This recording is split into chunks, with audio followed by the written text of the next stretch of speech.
This is the time of year when instinct drives mother turtles to look for nesting sites. Their favorite spots are soft gravel on riverbanks. But high rainfall this spring has forced them to move to higher ground. Where you get a situation similar to the river that we're looking at right here, with roads that parallel the waterway linearly, basically the turtles are forced out onto the highways and often are looking for these gravel edges on the roads to lay their eggs. Not a natural situation. Not a natural situation, and definitely not safe. Because they're slow moving, they're even more likely to be hit by a car than other animals. Every adult turtle that is lost on the road constitutes a significant loss in terms of a local population. So it's important that people understand that, it is worth their time to take that time in their driving and pay attention to the roadways, particularly in early morning hours and just at dusk when they're driving, to make sure that they avoid the turtles. Among the turtles being killed, this is one. The Blandings turtle, one of Nova Scotia's most endangered species. Conservationists are working hard to save it. But all that is being threatened on the highways, according to reptile specialist Mike Brobel. When they go out to look for the nesting sites every year, cars hitting them is is a big factor of their deaths. Turtles can live as long as we do, 75 to 100 years. Eldricken says he's seen people aim for them on the road, and he wants it to stop. What they don't realize is that the raccoon that they kill probably is no more than 2 or 3 years old, but the turtle that they kill may be well twice their own age. So, that's the thing I think most people do not realize, is that the turtles that we have here are walking antiques, literally.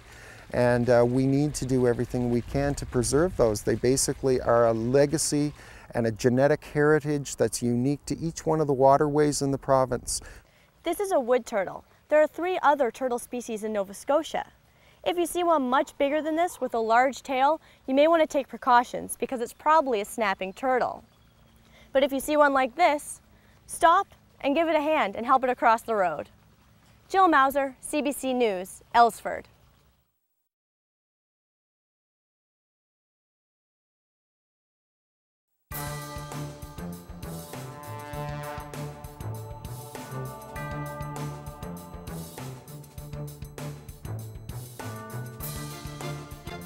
The game is called All Over the Map, and this fishbowl is the map of Nova Scotia cut up into tiny pieces. Here are the rules. Each reporter has to pick a piece out of the bowl and then find a story in the town they get. I'm going to Waterville.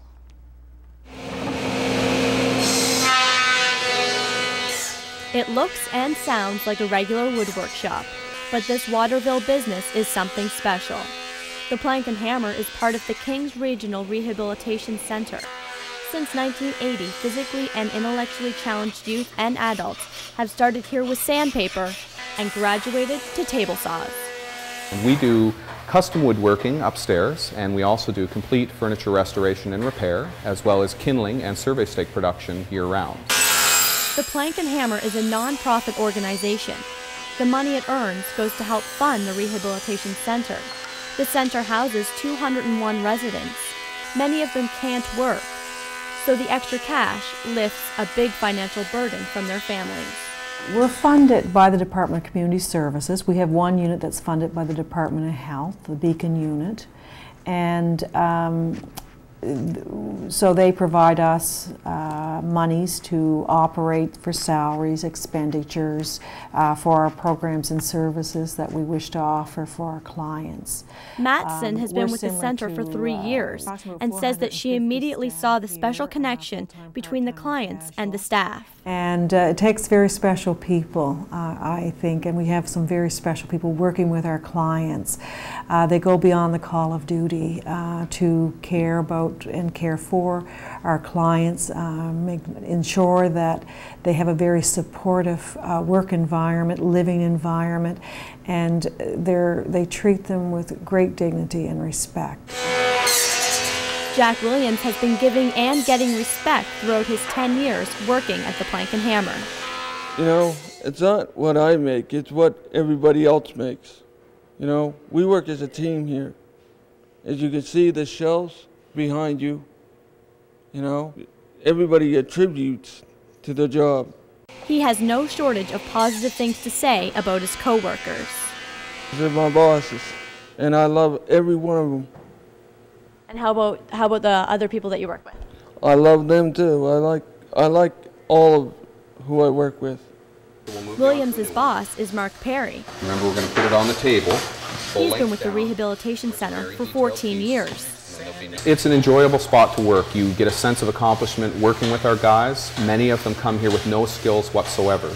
And let alone the skills you're teaching them with woodworking and refinishing and custom carpentry, it's social integration and learning to work with others. The Plank and Hammer may be part of a rehabilitation center, but when it comes to work, it's all business.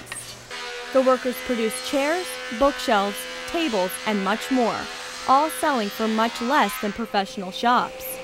This has caught the attention of customers from all over the province and given the workshop more work than it can sometimes handle.